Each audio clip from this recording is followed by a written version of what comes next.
I'm so glad. We're so glad you're here. So let's get started. I am super excited to have Kwame here tonight. We started off as colleagues a few years back and became friends and then became family. Kwame, are you ready to share some of your amazing tips with our guest on finding a job in this new environment?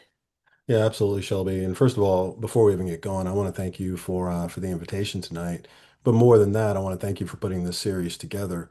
Resources like this are really hard to find, particularly when you're looking for a job. A lot of times people know how to do a job, they don't necessarily know how to look for a job. So putting this together was right on time.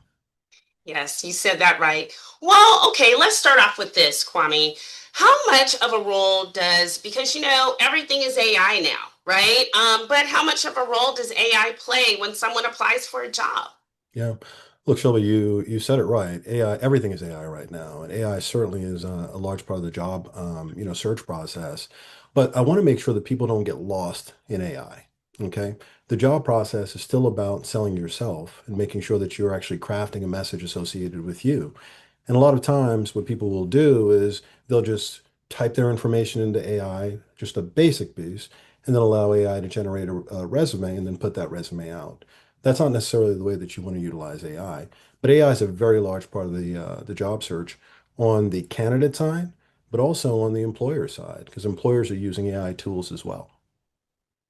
Yeah, I mean, what about that whole, I keep hearing this and I'm not sure that everybody understands what an algorithm Hmm. actually does, right? So I submit my application, and what about this algorithm? One of the mistakes that a lot of people make is they'll make one resume and they'll submit it for every single opportunity that's out there. Every opportunity that's out there versus customizing their resume for the opportunity they're going after. The customization piece is really where you're going to be able to get the traction because you have to look at that job and you actually have to make the adjustments in terms of the background that you have. You can't just assume that people are going to say, all right, well, look, if you talk about what we do, Shelby, because you're an HR director, that you've dealt with compensation or you've dealt with benefits. You have to spell it out. So the algorithm really is going to look at the detail within your resume and then parse it and move it to different sides of the coin, if you will. Yeah, and so for, you know, women, people of color, those with disabilities, do you Yeah. think that some of these systems have bias built into them? Yeah. So Shelby, look, the hiring process generally has bias in it, period. Okay. No matter who we are, we might say that we don't have biases, but there are things that naturally come up. Now, AI is supposed to take those biases away and look at everything really equally. But, there was a study from, I believe it was University of Washington that came out in 2024, which showed that AI in some cases has bias between men and women, and it even has name bias between African American men and women and white men and women. So there is some bias there. But again, the way that you try to get around the bias as best as you can is making sure that you're customizing that resume, particularly to the opportunity that you're applying to. But yes, there is bias. So let's talk a little bit about the resumes. You've already said that they should customize, and it's easier to do now, quite frankly, but Sure. you can customize your resume and your cover letter for the opportunity to make sure you're hitting the nail on the head. You're actually, giving them what they are looking for, actually spelling out what they're looking for. But what recommendations do you have for creating an impactful and, sort of effective resume? Aside from just having different ones, what else can they do in those resumes? What's important? Yeah. So Shelby, I've certainly hired hundreds of people over my career and helped even more find opportunities. And the number one thing that I tell people to do is you've got to have numbers on your resume. You've got to have things that jump off the page. Because here's an interesting, you might not know this, but people don't like to read. Okay. So I don't want to see a resume that's full of paragraphs worth of information. You've got to bullet it. Okay. It's got to be quick. It's got to be easy to digest. And again, numbers, percentages, dollar signs, things that jump off the page. Because yes, it's going through the applicant tracking system or the AI tool, but then the human's actually going to look at it. And they're going to get a stack of things that they need to look through. And they don't want to spend that time reading everything. So it has to be things that jump off the page. Now, from a traditional writing standpoint, you may write out four, but what I want to see on a resume is the number four, because the number four is going to jump out at me. Yeah. Yes. I like facts and figures too. And so what, what about LinkedIn? Mm. Everyone has said, you got to have your resume out there on LinkedIn. You need to have a LinkedIn profile. How do you feel about LinkedIn and what do you think it's really necessary? So I've been seeing all these advertisements that saying that they're liking LinkedIn to MySpace, and do people even know what MySpace is? Or am I dating myself here? Right? They're likening LinkedIn to something that was that's in the past. I would argue LinkedIn is still very much relevant. You should have a LinkedIn profile. There's so many people who have extensive LinkedIn profiles and they're connected to so many different people. So LinkedIn is definitely a tool. I'll tell you, LinkedIn actually is the reason that I'm at the YWCA right now. After my last company was acquired. I put on LinkedIn, hey, just so you all know, I'm in the market. I'm looking for new opportunities. If there's anybody you think I should talk to, let me know. And literally a day and a half later, I got a call from an old colleague from way back. And she said to me, hey, look, the YWCA, Greater Los Angeles, is looking for a chief people officer. Would you be interested in sitting down and talking to him? I said, absolutely. We sat down and fast forward, here I am as the Chief People and Strategy Officer for the YWCA. If it had not been for LinkedIn, I wouldn't be in that opportunity today. Yeah, LinkedIn does marry your a network, right, with your ability to promote yourself in what you do. I would also say this as a decision maker, right? So when I get folks that in mail me or whatever it's called on LinkedIn, where you get these direct messages, and there are people who are smart enough to know, hey, I see there's an opening at your company. I'm Right. sending you my resume. Look, I worked with and so. They're able to, Absolutely. provide me with a little bit of narrative. And I'll be honest, I have called or I have reached out to those people more often than I do through that come through the applicant tracking system. So if you have that feature in your LinkedIn, go ahead and directly email or in-mail the recruiter on that job because they are going to take note of that. They're going to go through their messages. The other thing about LinkedIn that I do really like is that you can share your LinkedIn link with people so Sure. it's a little easy just to shoot somebody very quickly, the link to your LinkedIn so that they can go out and look at your qualifications. Not only that, when I'm trying to help colleagues in the space, I'll often send somebody's LinkedIn profile to them in that way as well. So we use it back of the house like, oh, I knew you were looking for a systems engineer. Here's somebody who's really great. And so we share a lot of information there, not to mention the networking. So anybody that's had Shelby sticky notes, your network, you cannot, it is probably the most valuable tool you have to getting employment or, getting other opportunities. So I say a big yes to LinkedIn and really blow it out. Well, Shelby, look, the other piece, and you've talked about it here in a number of cases, it's the network. So it's not only my network, but it's your network. You know, you and I have been connected for years, right?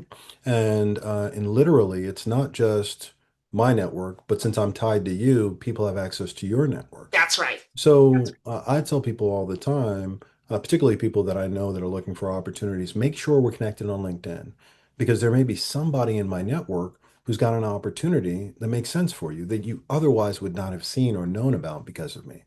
And also, when you find something, a job on Indeed or wherever you're looking for your next opportunity, before you apply to it, before you apply to it, what I want you to do is I want you to go to LinkedIn.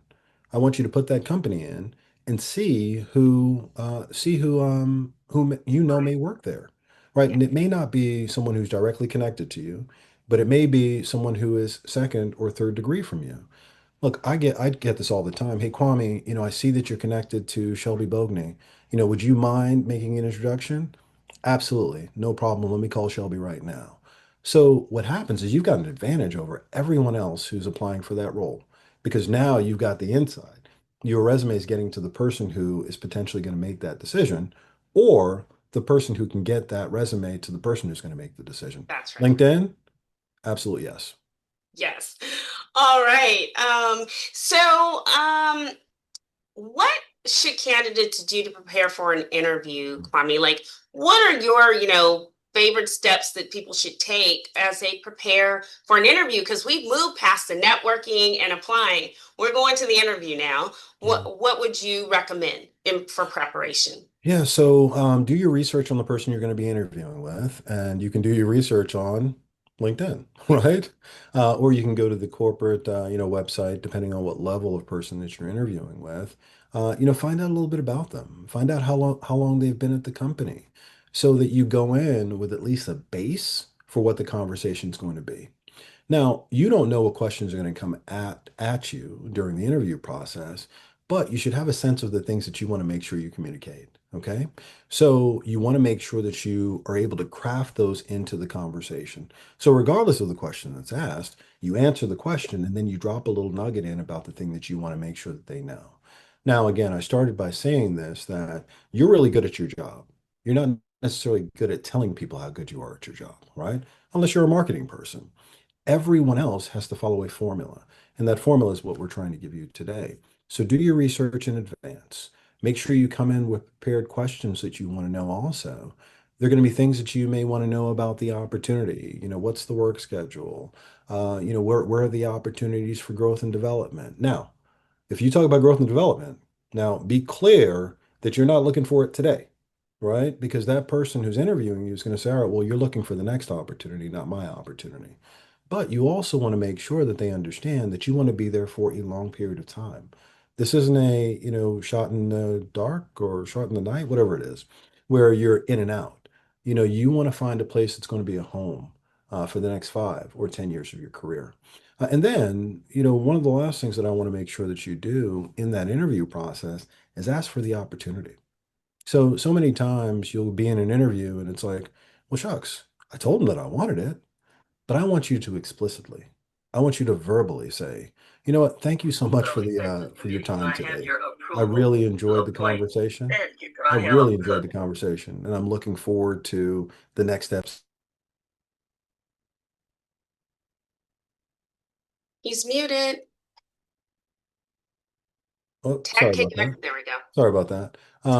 So I want you to make sure that you're asking them for the opportunity. So, thank you so much for your time today. I really appreciated it. I really enjoyed the conversation. What are the next steps in the process? I'm really interested in continuing. You want to make sure that it's absolutely clear you want to continue because you don't want to leave that interview and then it's like, well, gosh, I really like Kwame, but I don't know. I don't know if he really, if he really wanted to be here. Let's make it absolutely clear this is where you want to be. So those are some of the things you need to do as you're preparing for the interview, and certainly some of the things that you need to do while you're in the room. Yeah, that seems simple, but there's usually not a close, and I like closers. I like the ones that say, "What's next?" Absolutely. I'm really interested in this role, right? You want to hear it, and so I will do speakers. I will do one of Hey, are these you there? appropriate sort of attire and etiquette. But just to hear it from your point of view, Kwame, what would you say to folks? I mean, things have changed, right, around the world in terms of what you would wear for an interview. But what's your recommendation on sort of what's safe to go interviewing in? Sure. So Shelby mentioned that she and I go way back, or I'm sorry, she said we go back. I said we go I way. did. I didn't say way. I said away, right? So I remember when we were both at Epson America, and I had sat down to meet with Genevieve, one of my first few days there, and I had a tie on, and she said, "Kwame, we don't wear ties here." I think the next day I came in with a tie on. And she said, "Kwame, if you come in with that tie on, I'm gonna cut it off." Okay. Now, gone are the days where you should go in a tie, unless it is, an absolute corporate environment. It's a law firm or, places like that. For most places, you don't need a tie, but a jacket, button-up shirt for men absolutely should go there. I'd rather you go a little bit over the top versus go the other way. Look, I've interviewed people who've come in with a t-shirt on. I'm like, okay, so you're telling me you don't want this opportunity, all right? But there's some people that think that that's okay, but it's not okay for most environments. So I would err if you're a man, jacket, button-up shirt, and then in the second interview, if they want you to dial that back, you have the opportunity to. But you don't have the opportunity. What mom used to say, you've only got one opportunity to make a first impression, so you better make a good one. So I would say jacket and button-up shirt. Oh, and I agree slacks, with that. slacks too. Go, yeah, Because go I know it's professional Zoom, first. so slacks too. Yeah, Yep. Go professional, learn the understand the culture, and then come back in a different way. But I mean, you're not going to get penalized for going in looking your best. Trust that you won't. All right. And, for Gen Z and millennials that are, getting into the workforce, or, some of the millennials are ready to move up into these, higher positions. You know, you really need to know that you're interviewing with me and Kwame, right? So you still got us in there, still looking and sort of, making a decision based on how you came prepared. And really, it's around preparedness, right, Kwame? that's right. So, Absolutely. how long should you wait to follow up, and what are some of your recommendations on following up? Sometimes people don't call you back. What should you do? Yeah. So Shelby, look, in this respect, I think a degree of old school is still good. Depending on, again, you're going to ask the question, what's the next step in the process? So you're going to know whether or not they're moving quickly or if there's going to be a little bit of time.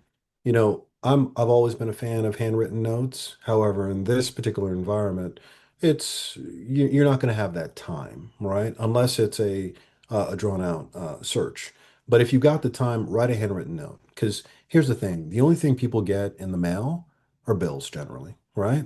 So if you get a note in there, oh my gosh, Shelby, who I interviewed with last, look at what she just sent me in this note. And generally, what I would do whenever I got it, I put it right on my desk. And that person is now top of mind. But absent the time to be able to write a handwritten note, send an email. And I would say send that email at the end of the end of that day. Again, letting them know that you want the opportunity is okay. Now, you don't want to be overbearing with it at all, but you want to let them know that you appreciated their time, and that you're interested in the opportunity. The time piece is really important to me because Shelby, they're not making any more of it. So when you let people know that you appreciate their time, it makes a difference. Yeah, the timepiece is important. And here's the thing. When you go to interview, I'm S Boagni at whatever the extension That's is. right. So you can figure that other people you interviewed, it's their first initial, last name at the That's company, right. right? So it should be fairly easy for you to be able to just send a quick email. I will tell you, I don't know why this is, but my boss, the CEO, every time she gets a little like email. She sends it back to me and goes, "Oh my gosh, I really enjoyed this candidate." Yeah. And these are for big time jobs, but she still really loves getting a note, right? Yeah. Just to say, because time is really precious, as you all know. And so just getting that note does make a difference. And yeah, Kwame, I don't know about the written notes, but I would love to get something other than, these bills over here for, for the corporate bills, especially, right? For sure. For So, sure. all right, well, great. And then aside from, the required qualifications of a job, Yeah. what makes one candidate stand out more than the other? So, how can I have a competitive advantage over, others that you see in the same day or in the same week or for the same job? Sure. Look, we talked at one point about implicit bias, right? So, or not implicit bias, either one. So one of the ways of getting a little bit of an advantage is doing your research on that person, right? And listening.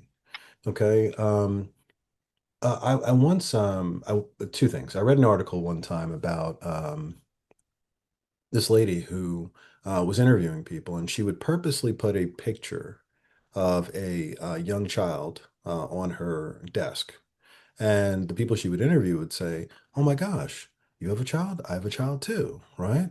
And she actually was doing that because it was a really high-paced environment, and they actually didn't want people who may not be able to work overtime and things like that. So be mindful of taking the bait on certain things, right? But the other piece is you should listen for in the conversation. They mention a sports team. They mention that they play tennis. They mention, some of those types of things where you can make the connection with that person. Because look, we want to hire people who can do the job, but we also want to hire people who we may be able to have some type of relationship with, some type of conversation with. We don't necessarily have to like each other, but we have to make sure we respect each other. So wherever you can find commonality, do the research, find it, and then make sure that you explore it. Yeah, and you said do the research quite a lot. That's what always makes people stand out for me. And honestly, with Chat GPT, you can go out now. Make sure you verify the information, but you can go out and say, "Tell me a little bit about this company. Tell me about the CEO, whatever," and you can get some really good information. Right? Yeah. Go in, but don't not know what the company does. Right? Honestly, oh well, I don't know. I remember an interview I had where I just don't think that the gentleman understood what we did at all. And Right. so, we're using, sort of this language of art, what we do, and he's not following, and he's just kind of like, oh, at the end of the day, he thought we were in a completely different industry because we Yeah. had a similar name to another company. Well, I mean, that's obviously extreme and not, not working, but I am always impressed, and particularly with those coming for entry level roles or like very junior roles who understand what the organization does at a minimum. I mean, nobody's going to ask you for, what was, on the last tax returns, or, That's right. what the all of that, the investor information. But it would be great to know if some of the things, the company has done in the community, or what their best product is, or the highest selling, or how, when they were founded, or why they were founded. Those are things that are impressive when you're in an interview situation and talking with the company. And even when you put your cover letter together, Yeah. and I do recommend cover letters, it does give us a little bit of an opportunity to meet you and not just read a list of your qualifications. Add some things about the company that you know. It's okay if you tell me what I already know, Sure. but I like that you know it. That's So right. that's always really great as well. So Shelby, here's a nice nugget for anybody who's out there looking for an opportunity. So I love it when people say, like for instance, if I was just meeting you, I want to make sure that I get this right. Is Shelby Boagni or is it But right. right? Exactly. But I've given you the once I made the effort, but I've given you the opportunity to clarify, right? So people might say, all right, is it Kwame? That's actually Kwame. Okay. So now, after I've told you what it is, one, you get a point for asking the question. But now, two, if I've told you what it is, and when you come back to it, you say Kwame and not Kwame, you get another point. Get another So point. again, it's about listening, but you're doing research, but you might even be doing research actually as you're going through the process. The other thing is, in it, just one more thing, and then we're gonna try to open it up for questions here. But the other thing is that, folks, leave your phone in the car if you are not able to not look at your phone or be distracted by it, or you can't put it in your briefcase or your purse or whatever you take into the interview room with you. Leave it outside. Honestly, I interviewed a person just like a week ago who kept looking at their phone. So I'm like, okay, well, whatever's on the phone is more important than you That's getting right. this job. So, Right. I mean, immediately told the person that I said, I hear you. I see the qualifications. I know they're a finalist. That's why I'm meeting them. I'm like, not interested. All they did was kept looking at their phone. Don't do that. That Yeah. is just a no-no, right? In an interview situation, you don't want that. All right. So, thank you so much, Kwame. Oh, my I pleasure. appreciate you. Before we take the questions, just is there any other little nuggets you want to share before we get into the questions? Yeah, I think the last thing that I would say is that as you begin a job search, know that a job search sometimes is harder than your full-time job because you've got to, again, find the opportunity. You've got to prepare your resume for the opportunity. You've got to do the research to find out what the landscape is and who you should be sending your resume to. That's a process.